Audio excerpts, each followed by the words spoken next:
Hey guys, and here to recap UFC 295, Yuri Prochazka versus Alex Pereira for the light heavyweight title. Everything was over so quickly, each fight ended in the first round or second round, so it was fun and exciting, but the next day I'm kind of thinking, would have liked maybe a little bit more to, I don't know, reflect on or break down, or, I'm not complaining, but I guess I am, but I would have liked to see more competitive fights. Some of the fights were quite competitive, actually. They just ended very quickly. All in all, they were a really great event. Yeah, so let's get into it.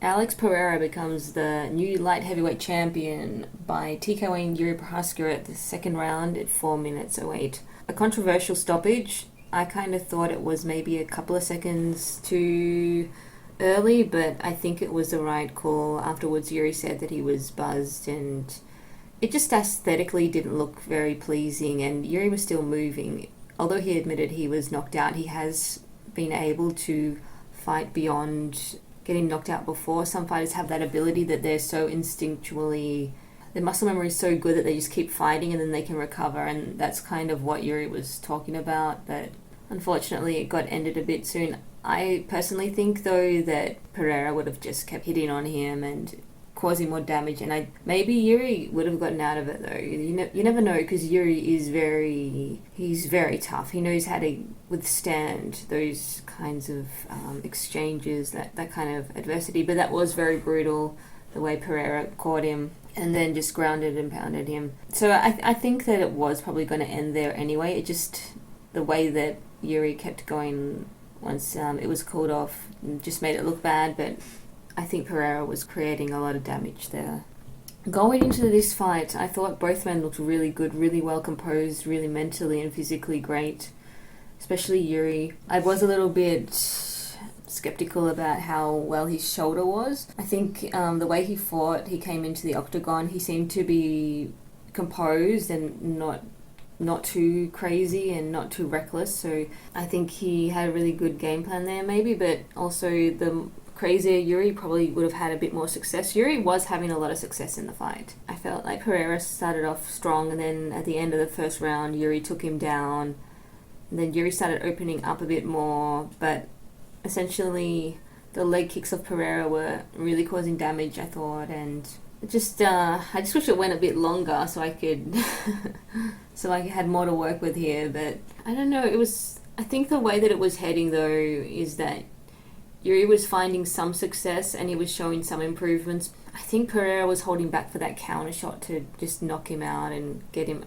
out of there, and the defense that Pereira had on the ground was good enough to ride out being on his back. It's kind of what I predicted for this fight. So I do feel sorry for Yuri, though, because aesthetically, as I said before, the stoppage just didn't... It took away from Pereira as well, because now everyone's going to complain about that stoppage, and I don't think it's fair to Pereira that people are going to be like, oh, that was an early stoppage. So I feel a bit funny about this fight, although I was happy for either guy to win. But yeah, that's kind of how I feel about it. But yeah, for Pereira, I think Adesanya, not yet. Izzy needs time off. Izzy is going to be at a huge disadvantage going up to light heavyweight to fight him there.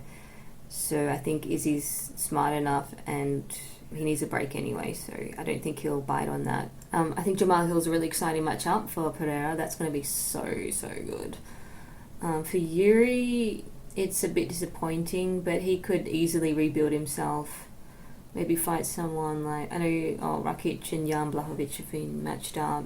Who else is there? Ankalaev, Johnny Walker. They might be rematching that. I don't know who's. I think Yuri should just wait and see. So this is the fight that I was completely wrong about. I predicted Sergey to win, but it went the other way. So Tom Aspinall becomes new light heavyweight champ, even though it's interim. I think it should still interim. He's the light heavyweight champ because Jones probably won't be back for another year. So just make him the heavyweight champ. So he KOs Sergey Pavlovich, or TKOs him in the first round at 1 minute. So one thing I have to mention first is that, yeah, I thought that Sergey might win because I thought he'll be mentally stronger, but I was completely wrong. It was the opposite. I noticed during fight week that Tom Aspinall had he had a very humble but very vulnerable mindset, but also he was just honest about everything. He wasn't trying to put anything on. He was being very honest with himself and honest with the camera.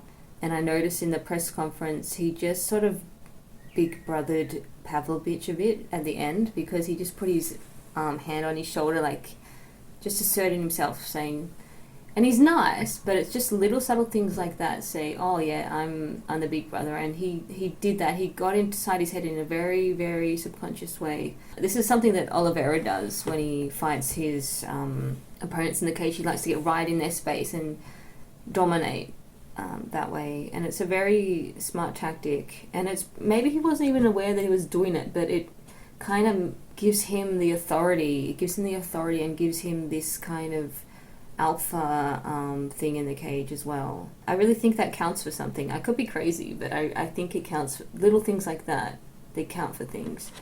Another thing that I think threw Pavlovich off before I get into the fight, I think most of his fights have actually been at the Apex and not in stadium, so he could have had a little bit of stage fright because he didn't seem to be quite the same Pavlovich. I think the moment got to him.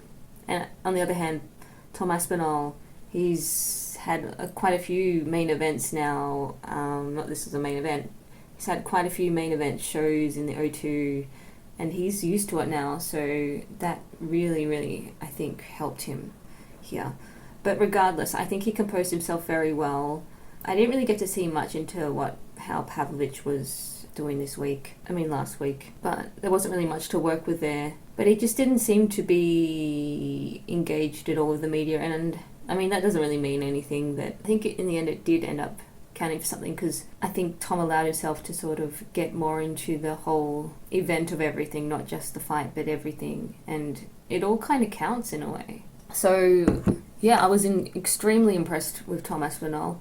I thought that maybe he wasn't quite mature enough yet to, I don't know, be ready for this, but he proved me wrong. He is. So during the fight, I thought it was playing out, because it only went a minute, it was playing out the way I thought it would. I thought Pavlovich would get in there and intimidate Tom, and then he landed the 1-2 on him, and I'm like, oh my god, this is it. He's going to knock him out. But then he hesitated. And the moment he hesitated is the moment he lost the fight, because that's when he gave all the power to Tom, and that's when Tom saw his moment. And I think that's when he just went in there and he took it. It's like in that moment that Sergey hesitated to throw it again, because he was afraid of what Tom might do, is the moment he lost. And then Tom just took it all away. And it was spectacular what Tom did, because not everyone would be able to see that during a fight and capitalize, because I think he was calm enough to take advantage of that. And then he said that he was slow until that moment, and then he woke up, and I think it all sort of came together then. So props to you, Tom Aspinall. I think you can stay champ for a long time. You've shown you're mentally tough, and I underestimated that in my pick. Yeah, congrats. It's just a shame. It's just such a mess now with Jon Jones and Stipe. It's a real shame, because Tom should be credited as a legit champ. I don't like how they, just because you're a big star doesn't mean you should just ride out on the belt as long as possible. They stripped Conor, so strip Jon Jones as well. It's a bit stupid. It really is stupid, because Stipe and Jon Jones are out of their prime now. They're not, they're not going to be here for much longer. So why, what am I doing? Why, take away from the young generation, the new generation that are going to be carrying the game? You should be giving them what they deserve. And Jessica Andrade TKO's Mackenzie Dern. Round 2. 3 minutes. And this was a fun fight to watch. It was fun because Mackenzie was doing pretty well. She was keeping Andrade at the end of the range and keeping Andrade from getting close. She was doing that really well, actually, staying on the outside, showing some improvement, showing a bit more of a dog, a bit more willingness to exchange, which was really nice.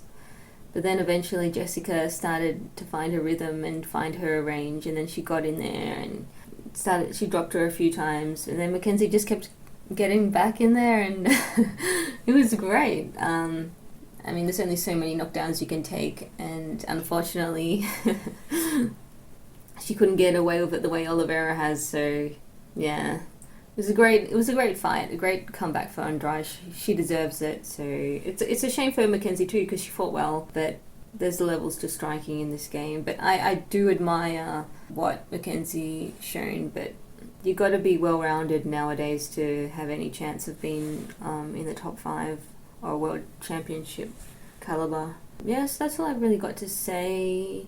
The other fights, Matt Frivola and Diego Lopez, their wins were really impressive too. Stephen Erceg, who's the Aussie guy, he had a tough fight in the prelims against someone Costa. Yeah, he was lucky to win that fight, but he ended up showing that his experience ended up winning him that fight. So yeah, that's all I've really got to say on this one. Thanks for coming by and thanks for all the support, and I'll see you at the next one. See you around the traps.